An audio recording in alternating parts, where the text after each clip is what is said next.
आपण करणार आहोत पावट्याची आमटी। हे पावटे मी काल सकाळी भिजत घालून व्यवस्थित बांधून ठेवल्याला मोड आलेले आहेत। हे सोललेले पावटे। ह्या पावट्याच्या आमटीसाठी लागणारं साहित्य, हा अर्धी वाटी खोबरं म्हणजेच त्याला चून म्हणतो।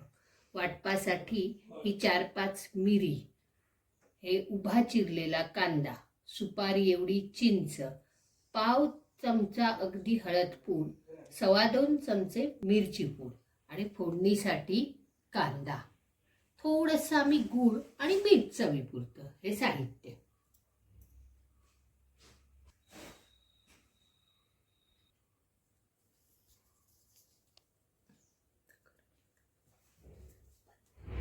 माझे इकडे ते 4 चमचे बोट चमचे तेल घातलेले आहेत। ही आता मोहरी टाकते। मोहरी चांगली तडतडली की हा हिंग जरा आणि ही कढीपत्त्याची पानं, हे चांगलं ह्याला वास एक छान येतो। ती झाली की हा फोडणीचा जो कांदा आहे बारीक चिरलेला, हा बघा, हा कांदा घालून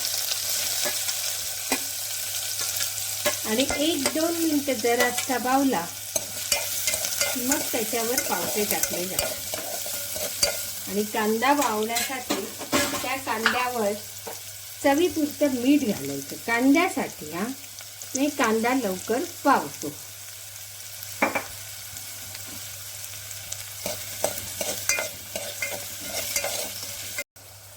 हा कांदा आता हा बघा अगदी 1-1.5 मिनिट मी हे केला, भाजला, बावला।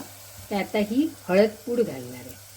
ही हळद पूड चांगली परतून घेतली म्हणजे कांद्याला फासली की जे मी पावटे सोलले ते मी असे भिजत घातले, ते बघा धुतले परत एकदा पावटे, आणि हे आता मी फोडणीला घालणार आहे त्यावर। आणि ह्या कांद्याला चांगली हळद लागते, म्हणजे काय माहितीये, कांद्याला ह्याला पावट्याला हळद लागली ना की पावट्याला एक वास असतो बघा, तो वास येत नाही। पावटे सोलताना सुद्धा आपण जरासं कोमट पाणी घालायचं, म्हणजे पावट्याचा जो उग्र वास असतो तो निघून जातो। असं पूर्वीची जी आजी आणि करायचे त्या पद्धतीचीच ही आमची आमटी आहे, पावट्याची हिरव्या वाटपाची आमटी। आणि हे आता छान अशी, पण जास्तही ढवळायचं नाही हा। हे बघा अशी अशी ती चांगली आता हळद लागली। आता ही झाकण मारून ठेवायचं, 2 मिनिटं वाफ आली की मग मिरची पूड टाकायची। कांद्यावर मिरची पूड टाकली की एक तवंग येतो, तो नाही, हे अशी मिरची पूड टाकायची। हा बघा ही आता हळदला घालून 1-2 मिनिटं झालीत। आता ही मिरची पूड घालते। मिरची पूड चांगली ढवळून घ्यायची ह्याला,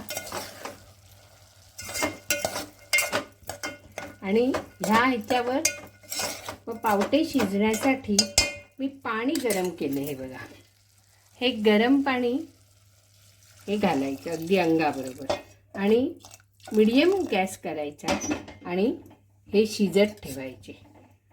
आणि ह्याचे भाजका मसाला नाही, हळद पूड आणि मिरची पूड।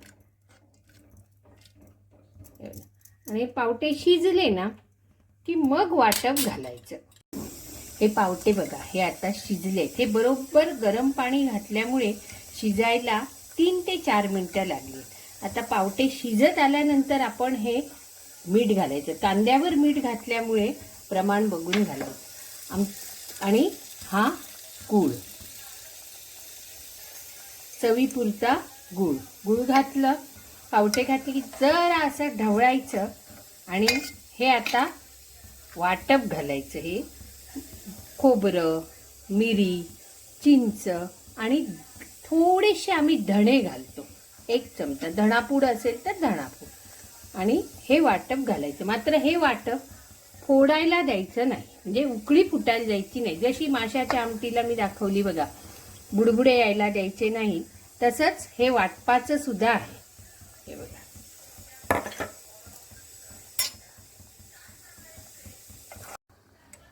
या पावट्याची आमटीत आता मी सगळं खोबरं वाटप आणि सगळं घातलेलं आहे. ही अलगद अशी हळू ढवळायची.